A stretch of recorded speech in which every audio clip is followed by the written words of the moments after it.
আপনিও তো না খেয়ে আছেন আব্বা, কয়েকটা রুটি বানাইতাম আপনিও খাইতেন, আমার কলিজার টুকরা হাসান হুসাইন খেত, আমার স্বামী আলীও খেত। মেহেরবানি করে কয়েকটা রুটির ব্যবস্থা করে দেন আব্বা। আল্লাহর নবী ডাক দিয়া বলে, ফাতেমা, যে কথা একবার বলেছো দ্বিতীয়বার বলবা না। তুমি আমার সামনে বস্তা ভর্তি ভর্তি খাবার দেখতেছো, এখান থেকে যদি আমি এক বস্তা খাবার তোমাকে দিয়া দেই, এমন কোন এই মদিনার মধ্যে লোক নাই যে কিনা আমাকে জিজ্ঞাসা করবে, কারণ আমি হলাম খলিফা, প্রেসিডেন্ট, আমার উপরে কথা বলার কেউ নাই। কিন্তু ফাতেমা, তুমি জানো না, ওই বদরের প্রান্তরে আমার অনেক সাহাবীরা দ্বীনের জন্য শাহাদাত বরণ করেছে, তাদের এতিম সন্তানগুলো না খেয়ে আছে, তাদের বিধবা স্ত্রী, তাদের পরনে ভালো একটা কাপড় নাই, ঘরেও বাজার নাই। এ ফাতেমা, এই কথা বলার আগে তুমি শুনে রাখো, আগে আমি প্রত্যেকটা সাহাবীর ঘরে ঘরে, এতিম বাচ্চাদের ঘরে ঘরে খাবার পৌঁছে দিব, বিধবাদের ঘরে ঘরে খাবার পৌঁছে দিব। তারপরে যদি কোনো খাবার থাকে, সেই অবশিষ্ট খাবার টুকুন কেবলমাত্র নবীর ঘরে যাবে। আমার নবী কেমন রাষ্ট্রপ্রধান ছিলেন, আমার নবী কেমন রাষ্ট্রনায়ক ছিলেন, আমার নবী কেমন বিশ্ব নেতা ছিলেন, নিজে না খায়া তিনি জনগণকে খাইয়েছেন। কেমন ভাবে খাইয়েছেন? সামনে নবীজির সামনে বস্তা ভর্তি ভর্তি খাবার, খেজুরের বস্তা, জবের বস্তা, আটার বস্তা, খাবারের অভাব নাই। অথচ 3 দিন পর্যন্ত আল্লাহর নবীর ঘরের চুলায় আগুন জ্বলে না। হযরত ফাতেমা রাদিয়াল্লাহু তাআলা আনহা, তিনি দেখেন ঘরে কোনো খাবার নাই। হযরত আলী রাদিয়াল্লাহু তাআলা আনহু না খেয়ে আছেন, আল্লাহর নবীর কলিজার টুকরা হাসান হুসাইন রাদিয়াল্লাহু তাআলা আনহু তারাও না খেয়ে আছেন। 3 দিন পর্যন্ত চুলায় আগুন জ্বলে না। তিনি দৌড়ায় মসজিদে নববীতে আসলেন। মসজিদে নববীর আঙ্গিনায় খাবারের বস্তা ভর্তি। হযরত ফাতেমা বলেন, আব্বা জান, আপনি মদিনার প্রেসিডেন্ট, আপনি সারা পৃথিবীর প্রেসিডেন্ট, আমি আপনার কন্যা, আপনার কাছে আমি একটা ছোট্ট দরখাস্ত নিয়ে আসছি। আল্লাহর নবী ডাক দিয়া বলেন, মা কলিজার টুকরা ফাতেমা, তুমি কি দরখাস্ত নিয়ে এসছো? হযরত ফাতেমা বলে, আব্বা জান, 3 দিন পর্যন্ত ঘরে খাবার নাই, চুলায় আগুন জ্বলে না, আমি আমার স্বামী আলীর চেহারার দিকে তাকাইতে পারি না। আমার স্বামী আলী 3 দিন না খেয়ে আছে। আমার স্বামী আলী হাঁটতে পারে না, হাঁটতে গেলে কাঁপিয়ে কাঁপিয়ে পড়ে যায়। হাসান হুসাইন ক্ষুধার তীব্র যন্ত্রণায় কথা বলতে পারে না। আব্বা জান, আপনার সামনে বস্তা ভর্তি খাবার, এখান থেকে যদি কিছু আটা দিতেন, কয়েকটা রুটি বানাইতাম। আপনিও তো না খেয়ে আছেন, আপনিও তো না খেয়ে আছেন আব্বা জান, কয়েকটা রুটি বানাইতাম আপনিও খাইতেন, আমার কলিজার টুকরা হাসান হুসাইন খেত, আমার স্বামী আলীও খেত। মেহেরবানি করে কয়েকটা রুটির ব্যবস্থা করে দেন আব্বা জান। আল্লাহর নবী ডাক দিয়া বলে, ফাতেমা, যে কথা একবার বলেছো দ্বিতীয়বার বলবা না।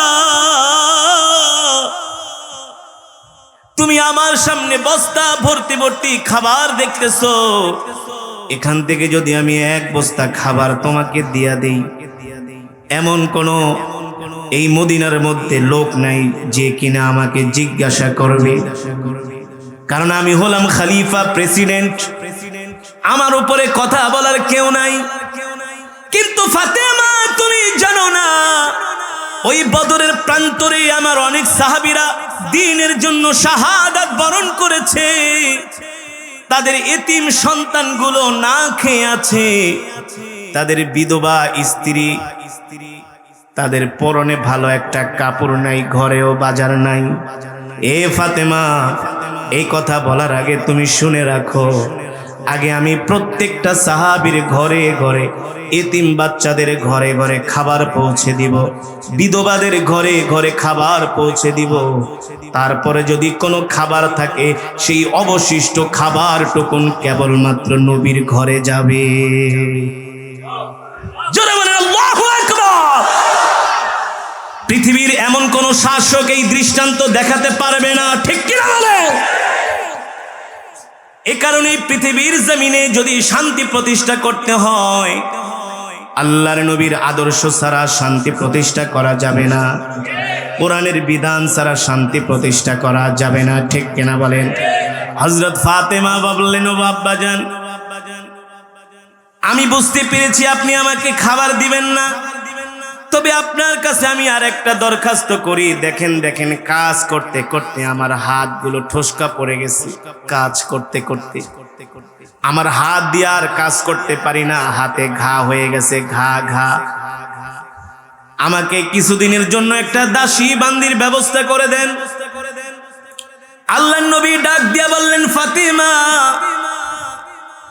সবর করো, ধৈর্য ধরো, আমি তোমাকে কয়েকটা তাসবিহ শিখায় দেই। এই দুনিয়ার সম্পদের চাইতে আল্লাহ তাআলার ওই তাসবিহ গুলো অনেক বেশি দামি। তুমি বেশি বেশি করে পড়বা সুবহানাল্লাহ, আলহামদুলিল্লাহ, লা ইলাহা ইল্লাল্লাহ, আল্লাহু আকবার, আল্লাহু আকবার। হযরত ফাতেমা বললেন, আব্বাজান, আমার বোঝা হয়ে গেছে, আপনি আমাকে কি খাবার দিবেন? আল্লাহু আকবার। আমার রবের কোনো শরীক না, ঠিক কিনা বলেন? আমাদের আল্লাহর কোনো, এ কারণে আমি অনেক মজা করে কিন্তু সূরাতুল ইখলাস পড়েছি, কুল হুয়াল্লাহু আহাদ। আমি তো অর্থের দিকে তাকিয়ে পড়েছি। আমি যে আয়াতে কারিমাগুলো তেলাওয়াত করেছি, আপনারা যদি অর্থ জানতেন, আপনাদের কলিজা ফেটে যেত, চোখ দিয়ে ঝরঝর করে অশ্রু গড়িয়ে পড়ত। এই তেলাওয়াত আল্লাহ তাআলা মুমিনদের জন্য কত সুন্দর মেসেজ দিয়েছেন, কাফেরদের জন্য মেসেজ দিয়েছেন। মুমিনরা পরস্পর পরস্পরে একে অপরের প্রতি অনেক সহানুভূতিশীল, ঠিক কিনা বলেন? ঠিক না? আর মুমিনরা কাফেরদের ব্যাপারে অতি কঠোর। কাদের ব্যাপারে? বেঈমান কাফেরদের ব্যাপারে অতি কঠোর। মুসলমান দীর্ঘক্ষণ সময় কোরআনুল কারীমের তেলাওয়াত করেছি। এই কোরআন আল্লাহর জবানের কালাম। এই কোরআন এমন এক কিতাব, ওয়াজ করা লাগে না, বয়ান করা লাগে না, তেলাওয়াতই কাফি, ঠিক কেন বলেন? 30 মিনিটের একটা তেলাওয়াতই একটা বয়ান, ঠিক না? এটা রবের জবানের কালাম। এই কোরআন ছিল, কোরআন আছে, কোরআন, ঠিক না? ইসলাম ছিল, ইসলাম আছে, ইসলাম। আজকে যারা ইসলামের বিরোধিতা করো, তোমরা শুনে রাখো, আজকে যারা এন্টি ইসলাম, ইসলামের কথা বললে, দ্বীনের কথা বললে, হক কথা বললে, যাদের গায়ে আগুন ধরে, তোমরা ভাই শুনে রাখো, পৃথিবীর এই জমিনে ইসলামের বিরুদ্ধে, কোরআনের বিরুদ্ধে কথা বলে কেউ টিকতে পারে নাই। পেরেছে? মিস্টার ফেরাউন পারে নাই, মিস্টার নমরুদ পারে নাই, সাদ্দাত পারে নাই, হামান পারে নাই, কারুন পারে নাই, কেউ পারবেও না। ইসলাম ছিল, ইসলাম আছে, ইসলাম থাকবে। কোরআন ছিল, কোরআন আছে, কোরআন থাকবে, ঠিক কিনা বলেন? মুসলমান, জমিন কার? আল্লাহর জমিন না? আল্লাহ কোরআনে বলছেন, আলাম নাজআলিল আরদা মিহাদা ওয়াল জিবালা আওতাদা। আমি জমিনকে তোমাদের জন্য সৃষ্টি করেছি, এই জমিনটাকে স্থির করার জন্য এই জমিনের মধ্যে আমি আল্লাহ পাহাড় সৃষ্টি করেছি, ঠিক কিনা বলেন? এই জমিনটাকে আল্লাহ তাআলা আমাদের বসবাসের উপযোগী করে এই জমিনকে আমাদের জন্য সৃষ্টি করেছেন। সুতরাং এই জমিন আল্লাহর জমিন, এই জমিন পৃথিবীর কোন রাজা বাদশার জমিন নয়। আল্লাহর জমিনে বসে যারা আল্লাহর দ্বীনের বিরুদ্ধাচরণ করে তাদের জাহান্নাম ছাড়া উপায় না, ঠিক না?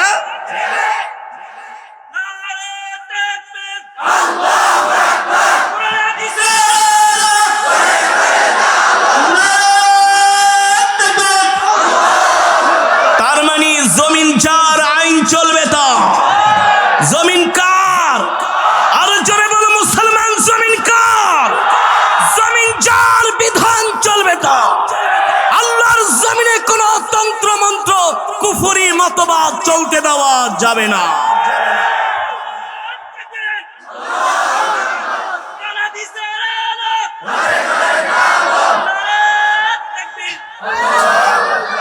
অনেকে বলে হুজুর গরম গরম ওয়াজ শুনলে আমাদের কষ্ট লাগে, ভয় লাগে, ভীত হয়ে যায়। ইসলামে আবার গরম ওয়াজ আছে নাকি? বলে না অনেকে। কিন্তু যারা এই কথা বলে তারা জানে না ইসলামে নরমও আছে। এই যে মুমিনদের প্রতি মুমিন নরম, কাফেরদের প্রতি গরম, ঠিক কিনা বলেন? এই যুবক দোস্তরা, তোমাদের কাছে আমার প্রশ্ন, তোমরা যারা ইসলাম নিয়ে স্টাডি করেছো, পড়াশোনা করেছো, সাইয়েদনা আবু বকরের মতো এত নরম মানুষ পৃথিবীতে আসে নাই, আর কোনোদিন আসবেও না। সাইয়েদনা আবু বকর এমন একজন আল্লাহর পয়গম্বরের পেয়ারা সাহাবী এবং তার শ্বশুর, ঠিক না? সাইয়েদনা আবু বকরকে কিন্তু মক্কার কাফেরেরাও সম্মান করতেন, শ্রদ্ধা করতেন, ভালোবাসতেন। অনেক বিচার সাল্লিশ তিনি করে দিতেন, কারণ মক্কার কাফেরেরা জানতেন আবু বকর একজন নির্ভীক, সৎ, নরম মানুষ। সে কখনো অন্যায়কে প্রশ্রয়। কিন্তু যারা বলে যে হুজুর গরম গরম ওয়াজ আমরা পছন্দ করি না, আমি বলি পছন্দ কিভাবে করবা? তোমাকে তো শয়তানে ধরছে, ঠিক না? দেখবেন যদি কোনো মানুষকে জিনে ধরে, কিসে ধরে? জিনে আসর করে, আপনি ওর সামনে জোরে জোরে সূরা জিন পড়েন, দেখবেন ওর মধ্যে উতাল পাতাল শুরু হয়ে গেছে, কারণ ভিতরে শয়তান আছে, ঠিক কিনা বলেন? জিন সূরা পড়লে ওই আর ওর মধ্যে ভর করতে তখন আবল তাবল বলা শুরু করে, ঠিক না? যারা এন্টি ইসলাম, যারা কোরআনের বিরুদ্ধে, ইসলামের বিরুদ্ধে কথা বলে, দ্বীনের বিরুদ্ধে কথা বলে, তাদের কাছে হক কথা মজা লাগে না। তারা জানে না এই ইসলামের জন্য, দ্বীনের জন্য আল্লাহর নবী উহুদের ময়দানে দান্দার মোবারক শহীদ করেছেন, ঠিক না? ইন্নাদ দীন ইনদাল্লাহিল ইসলাম, আল্লাহ তাআলার কাছে মনোনীত ধর্ম হলো ইসলাম। শান্তির ধর্ম ইসলাম, মুক্তির ধর্ম ইসলাম, মানবতার ধর্ম ইসলাম। সারা পৃথিবীর কুফরি শক্তিরা ইসলামের বিরুদ্ধে যতই চক্রান্ত ষড়যন্ত্র করে, ততই সারা পৃথিবীতে দিন দিন কাফেরেরা কালেমা পড়ে মুসলমান হয়ে যাচ্ছে।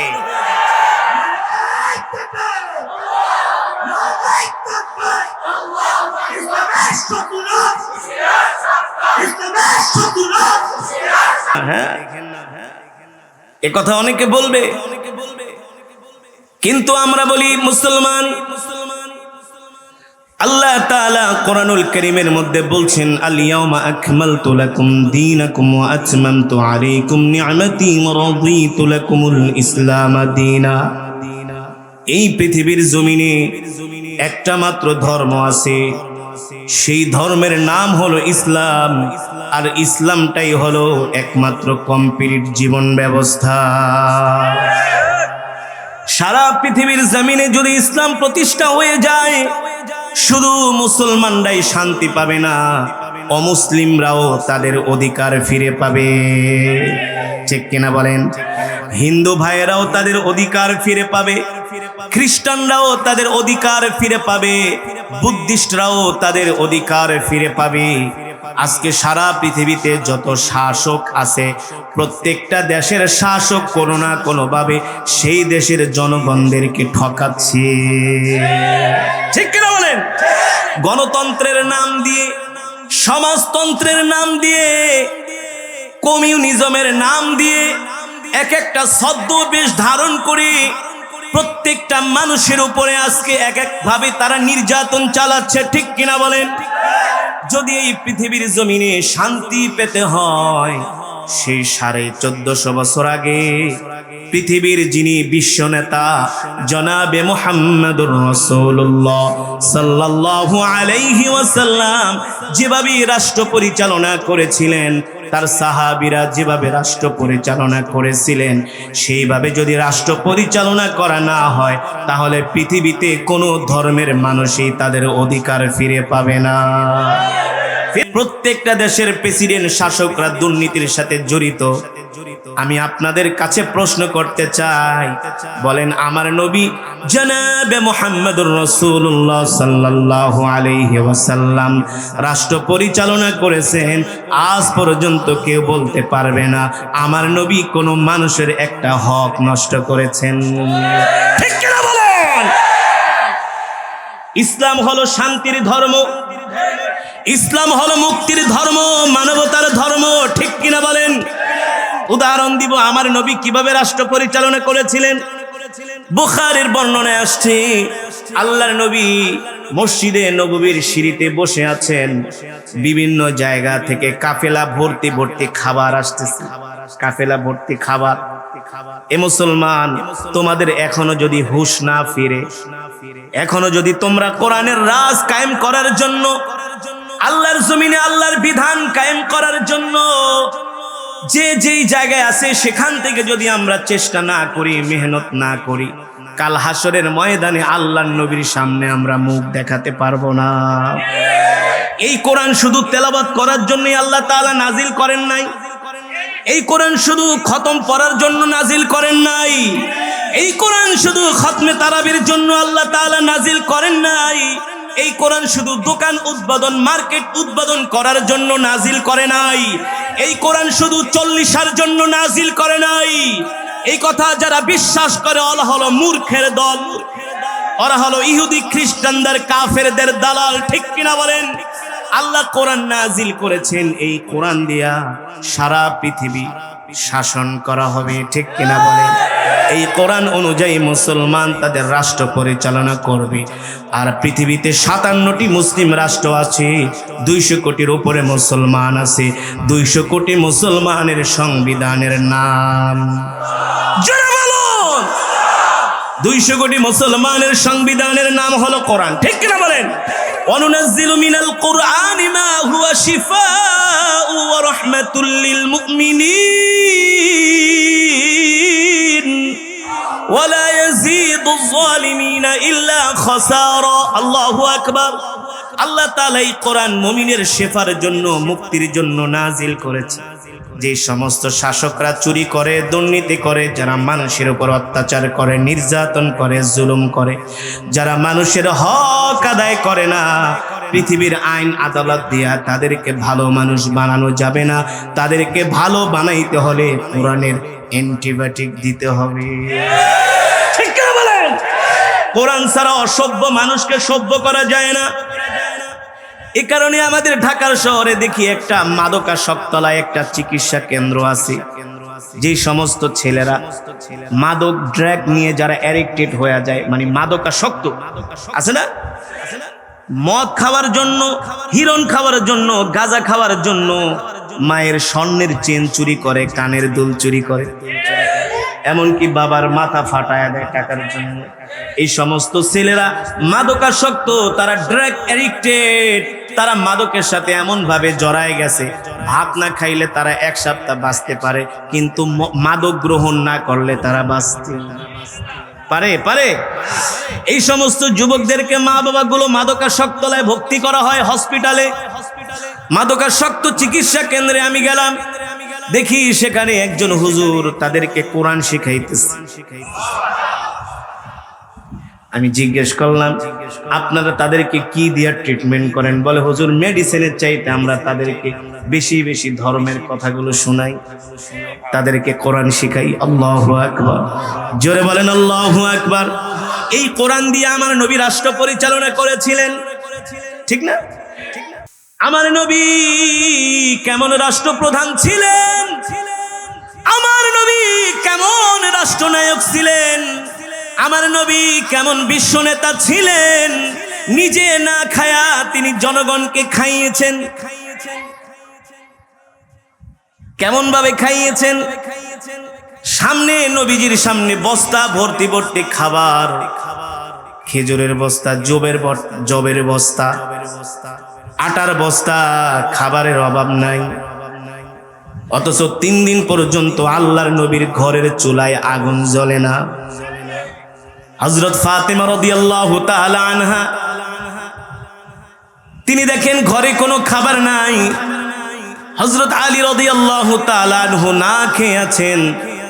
আল্লাহর নবীর কলিজার টুকরা হাসান হুসাইন রাদিয়াল্লাহু তাআলা আনহু তারাও না খেয়ে আছেন। 3 দিন পর্যন্ত চুলায় আগুন জ্বলে না। তিনি দৌড়ায় মসজিদে নববীতে আসলেন।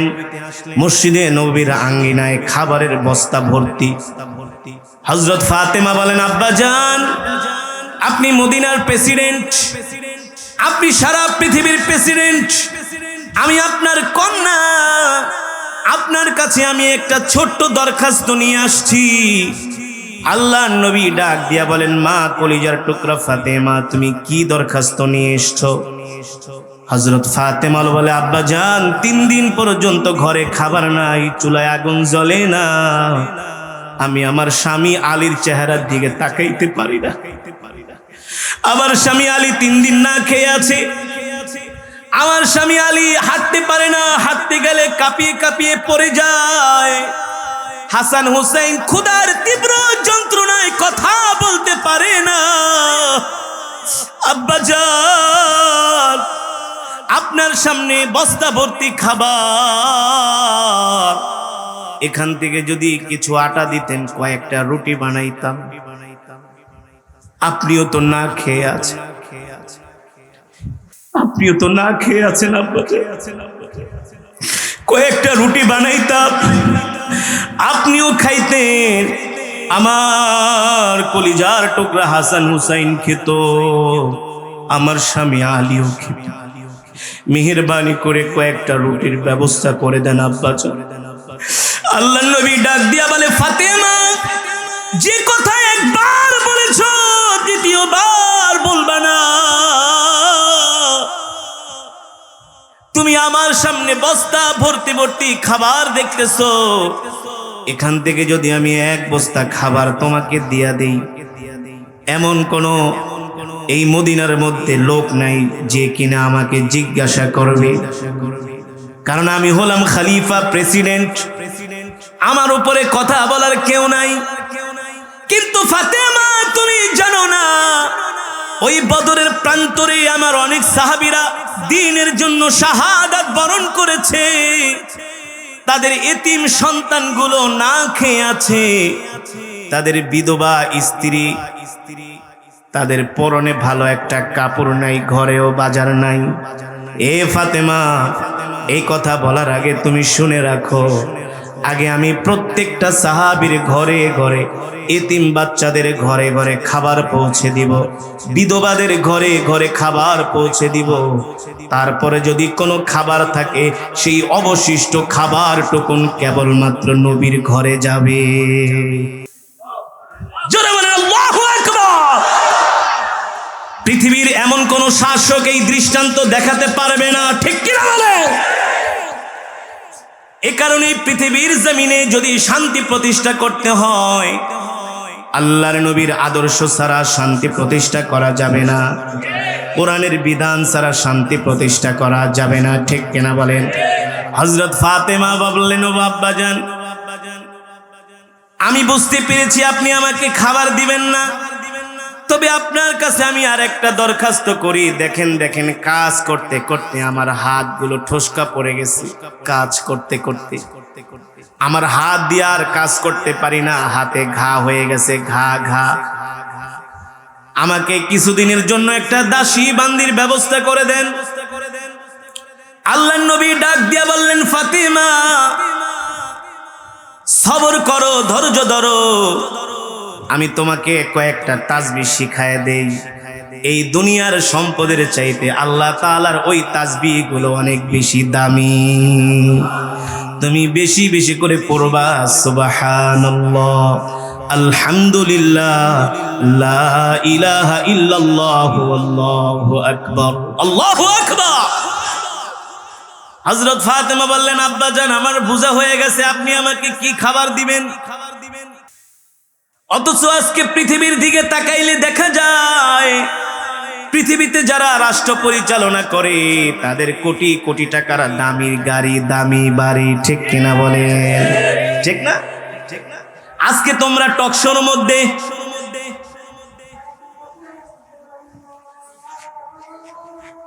আজান হচ্ছে,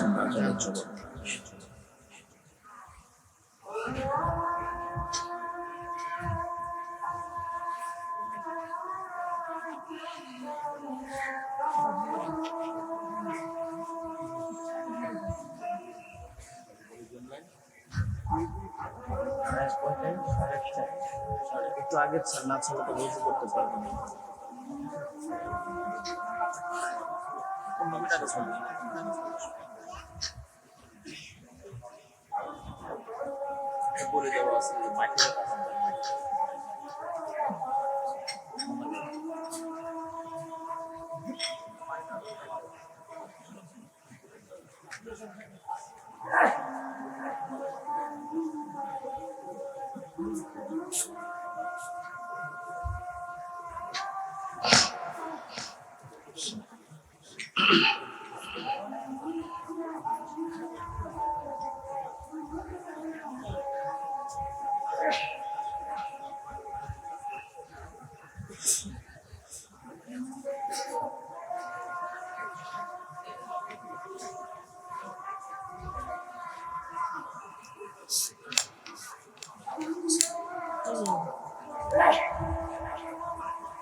اللهم صل على محمد وعلى كما صليت اللهم بارك على محمد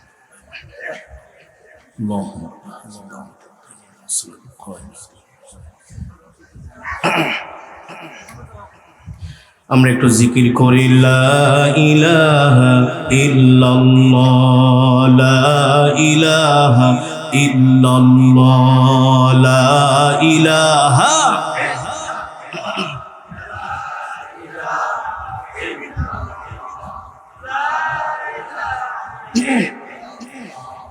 لا إله إلا الله، لا إله إلا الله، لا إله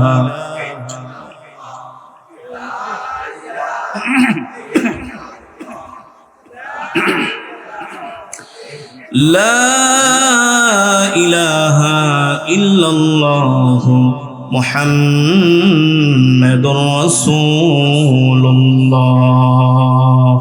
মুহাব্বতের সাথে বলি সাল্লাল্লাহু। আপনাদেরকে ওযু করার সময় দেয়া হবে ইনশাআল্লাহ, এখানেই জামাত হবে ইনশাআল্লাহ।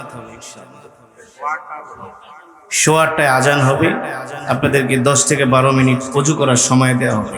সুতরাং আমরা ওঠাউঠি না করি, কি বলেন? আমি আর 2-4 মিনিট কথা বলে শেষ করে দিই নাকি? না এখনই শেষ করে দিব? এখন শেষ করব। আমি এই পর্যন্ত পৃথিবীর অনেকগুলো দেশ আমি সফর করেছি আলহামদুলিল্লাহ। একমাত্র শুধু এই কোরআনের কারণে, শুধু কোরআন। তো অনেকগুলো দেশ সফর করে আমার এটাই বুঝে এসেছে, আগামীর বিশ্ব মুসলমানদের বিশ্ব, আগামীর বিশ্ব কোরআনের বিশ্ব। এবার হজের সফরে ছিলাম।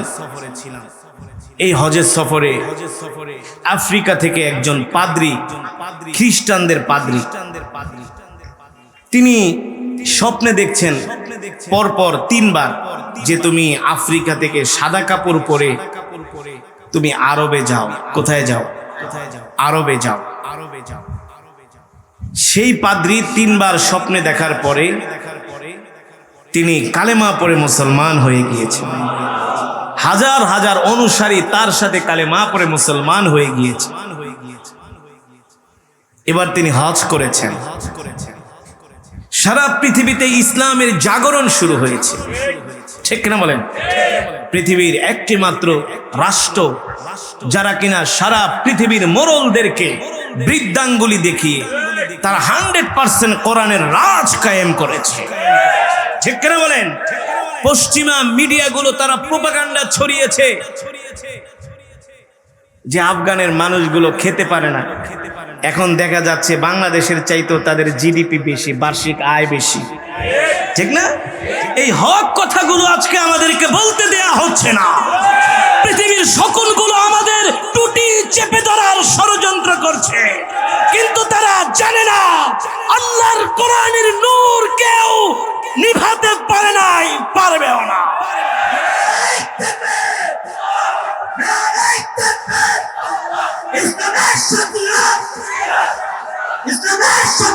এতদিন সারা পৃথিবীর মিডিয়াগুলো বলেছিল মুসলমানরা জঙ্গি, এখন তারাই প্রমাণ করেছে যে মুসলমানরা জঙ্গি না, মুসলমানরা হলো এই পৃথিবীর জমিনে একমাত্র শান্তিপ্রিয় জাতি, ঠিক কিনা বলেন? ঠিক না? বাংলাদেশেরও কিছু দালাল মিডিয়া আছে, ডিবিসি 71, সবগুলো হারামজাদা। তারা দাবি করে, তারা নিউজ করে বাংলাদেশের আলেমরা নাকি অশান্তি সৃষ্টি করে, কিন্তু দেখা যাচ্ছে আলেমরাই সবচেয়ে শান্তিপ্রিয়, ঠিক না?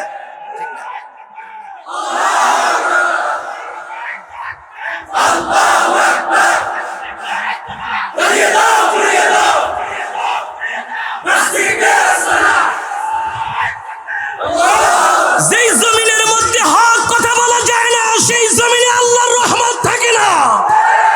যেই জমিনের মধ্যে মাজলুমের পক্ষে কথা বলা যায় না, সেই জমিনে গজব আসে, গজব, ঠিক কিনা বলেন? কালিমাতু হাক্কিন ইনদা সুলতানিন জাইর। অত্যাচারী শাসকের সামনে হক কথা বলা, এটাই হলো সবচেয়ে বড় জিহাদ। যুবক, তোমাদেরকে বলবো এখনো সময় আছে, 100% ইসলামের দিকে চলে আসো, ঠিক না? ইয়া আইয়ুহাল্লাযীনা আমানু দুখুলু ফিস সিলমি কাফা ওয়া লা তাত্তাবিউ খুতুওয়াতিশ শাইতান ইন্নাহু লাকুম আদুউম মুবিন। আল্লাহ তাআলা বলতেছেন, নবী বলে দেন তারা যেন পরিপূর্ণভাবে ইসলামে প্রবেশ করে।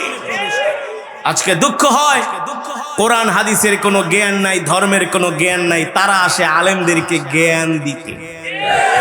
যে নামাজ পড়ে না সে আসে নামাজে দাওয়াত দিতে। আগে তুমি নিজে সংশোধন হও। আল্লাহ নিজে বলছেন, ইয়া আইয়ুহাল্লাযীনা আমানু লিমা তাকুলুনা মা লা তাফআলুন। তুমি যা করো না তা মানুষকে বলো না, আগে নিজে ভালো হও, ঠিক কিনা বলেন? এই কারণে আগে আমাদেরকে পরিশুদ্ধ হতে হবে, আগে আমাদেরকে ভালো হতে হবে। আর এই জমিনের মধ্যে শান্তি প্রতিষ্ঠা করতে হলে ইসলাম মেনে চলতে হবে। ইসলাম আলেম ওলামাদেরকে মাইনাস করে এই দেশে শান্তি আসে নাই, কোনোদিন আসবেও না। আজকে এই ওয়াজ মাহফিলের কারণে গাঁজাখোর যুবকগুলো গাঁজা খাওয়া ছেড়ে দিচ্ছে, ইয়াবা খাওয়া যুবকগুলো ইয়াবা ছেড়ে দিচ্ছে, হিরোইন খাওয়া মদ খাওয়া যুবকগুলো তারা মাদক থেকে দূরে সরে যাচ্ছে। যেই যুবকরা আগে মসজিদের ধারে কাছেও যেত না, তারা আজকে দেশের আলেমদের বয়ান শুনে তারা মদ ছেড়েছে, মাদক ছেড়েছে, অস্ত্র ছেড়েছে, তারা মসজিদে ঢুকেছে। ঠিক কিনা বলেন? আমার কথা সঠিক নাকি বেঠিক? জোরে বলুন। লক্ষ লক্ষ যুবক আছে এই দেশে যারা আগে গুনার সাথে লিপ্ত, খারাপির সাথে লিপ্ত ছিল, এখন তাদের মাথায় টুপি, মুখে রাসূলের সুন্নতি দাড়ি, এমনকি সুন্নতি পাগড়ি। ঠিক না? এই ওয়াজ মাহফিলের কারণে এদেশের প্রশাসন যা পারে না আমরা তা করিয়ে দেখেছি। আমরা আমাদের তেলাওয়াত শুনে, আমাদের বয়ান শুনে এদেশের লক্ষ লক্ষ যুবক আজকে তারা দ্বীনের পথে, ইসলামের পথে চলে আসছে।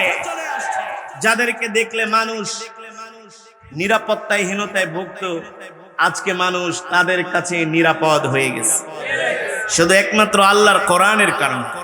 কিসের কারণে? কোরআনের কারণে।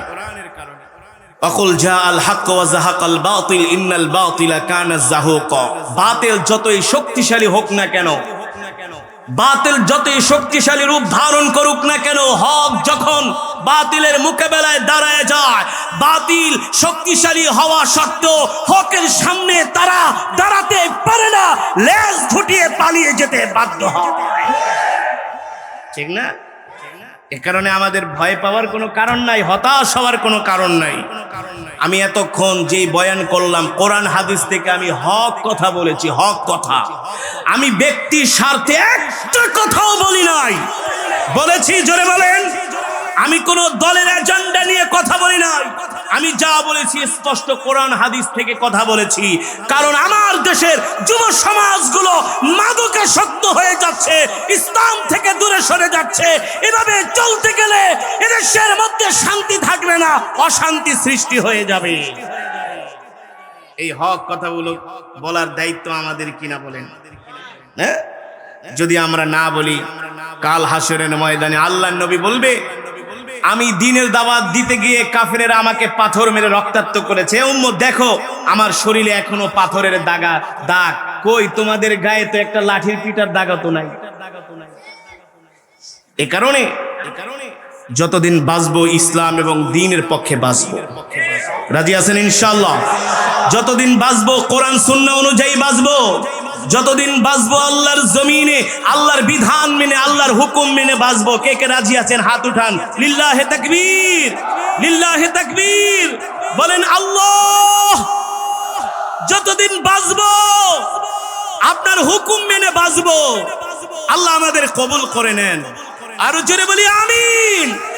হাত নামান। 5 ওয়াক্ত নামাজ পড়বেন। কে কে পড়বেন না হাত উঠান। মাশাআল্লাহ। নোয়াখালীর মানুষ শিয়ানা না চালাক, তারা সুশিক্ষিত। নোয়াখালীর মানুষ ভদ্র, তারা ধার্মিক। তারা কি? আমি পৃথিবীর যেখানে যাই সব জায়গায় নোয়াখালীকে, হুজুর আপনি আরে চিনেননি? আর বাড়ি সেনবাগ, আর বাড়ি বেগমগঞ্জ, বুঝছেননি হুজুর? সব জায়গায় নোয়াখালীর মানুষ আছে, কুমিল্লার মানুষ আছে। তারা ধর্মভীরু, ধার্মিক। এই বাংলাদেশে নোয়াখালীর আলেমরা না থাকলে এদেশের মুসলমান একটা সূরাও শিখতে পারত না। নোয়াখালীর আলেমদেরকে বলা হতো বড় মিয়া সাহেব। জানেন, আমি আমার বাবার কাছে, দাদার কাছে শুনেছি, আমাদের বাড়িতে একজন বড় মিয়া সাহেব ছিলেন। বেশি না, মাত্র 45 বছর। কত বছর? 45 বছর। আমার দাদা বলছে বড় মিয়া সাহেবের কাছেই তো এত সূরা ঠোরা শিখছি। আল্লাহু আকবার। নোয়াখালীর মাটি ইসলামের জন্য উর্বর ঘাঁটি। কথা বলেন, কথা বলেন। নোয়াখালীর মাটি ইসলামের দুর্গ। এ কারণে যুবক বন্ধুরা, তোমাদের হাতে ধরি, পায়ে পড়ে, দোস্ত, অন্য কোন তন্ত্র মন্ত্রের ভিতরে মতের মধ্যে শান্তি নাই। একমাত্র শান্তি, নিরাপত্তা হচ্ছে এই কোরআনের মধ্যে, ইসলামের মধ্যে। ঠিক কিনা বলেন? এই কথাই আমি বোঝানোর চেষ্টা করেছি, এই কথাই আমি বোঝানোর চেষ্টা করেছি। এতক্ষণ আপনাদেরকে কোরআনুল কারীমের তেলাওয়াত করে শুনিয়েছি। কোরআন সুন্নাহ থেকে একেবারে সংক্ষিপ্ত কিছু কথা বলেছি। এই কথাগুলো যদি আপনারা মানেন তাহলে আজকের এই বয়ান সার্থক। মানবেন তো ইনশাআল্লাহ? 5 ওয়াক্ত নামাজ পড়বেন জামাতের সাথে, ইসলাম মেনে চলবেন, দিন মেনে চলবেন। তুমি আমার কাছে অনেক সম্মানের, কিন্তু তুমি যদি ইসলামকে মাইনাস করতে চাও তাহলে আমি তোমাকে চিনি না। তুমি যদি আমার নবীকে গালি দাও, আমার নবীকে কটূক্তি করো, তাহলে তোমার সাথে আমার কোনো সম্পর্ক নাই। তুমি যেই দলের হও না কেন, যেই মার্কার হও না কেন, ঠিক কিনা বলেন? একেই বলে ঈমান। আমরা এমন ঈমানওয়ালা হতে পারবো তো ইনশাআল্লাহ। আল্লাহ তাআলা আমাদের তৌফিক দান করুন। খুব ভালো লাগলো আজকে খেজুরিয়া ইব্রাহিমিয়া মহিলা মাদ্রাসার উদ্যোগে আজকের এই বার্ষিক মাহফিল। মাগরিবের পরে আপনারা কোরআনের মহব্বতে আসছেন, ঠিক না? কিসের মহব্বতে? কোরআনের মহব্বতে। নইলে মাগরিবের পরে এত আল্লাহর বান্দারা আসতেন না। তবে ঠকেন নাই, যারা আল্লাহর কোরআনকে মহব্বত করবে, ভালোবাসবে, এই কোরআন তাদেরকে পাহারা দিয়ে দিয়ে জান্নাতে নিয়ে যাবে। ইদা উদিআল মাইয়িতু ফি কবরিহি জাল কুরআনু ইনদা রাসি, ঠিক না বলেন? এই কোরআন তাদের কবরকে আলোকিত করবে। আল্লাহু আকবার। আমরা দুনিয়াতে কিছু চাই না, আমরা চাই কবরে শান্তি, আখিরাতে মুক্তি, ঠিক না ভাই? আমাদের আসল দুনিয়া কোথায়? জান্নাত। আমাদের আসল থাকার জায়গা কোথায়? জান্নাত, ঠিক কিনা বলেন? আল্লাহ তাআলা যারা কোরআনের মহব্বতে আসছেন সকলকে আল্লাহ তাআলা জান্নাতের বাসিন্দা হিসেবে কবুল করুন। যেভাবে করে একজন আল্লাহর গোলামের জবানে আপনারা কোরআন শুনছেন, আমরা সবাই যেন জান্নাতে আল্লাহ তাআলার পবিত্র জবানে আমরা যেন কোরআন শুনতে পারি। আল্লাহ তাআলা আমাদের কবুল করুন, আল্লাহ তাআলা আমাদের তৌফিক দান করুন। এই জমিনের উপরে আল্লাহ তাআলা রহমত বরকত নাজিল করুন। আপনারা এই মাদ্রাসায় আপনাদের কন্যা সন্তানদেরকে ভর্তি করে আলেমা বানাবেন, হাফেজা বানাবেন।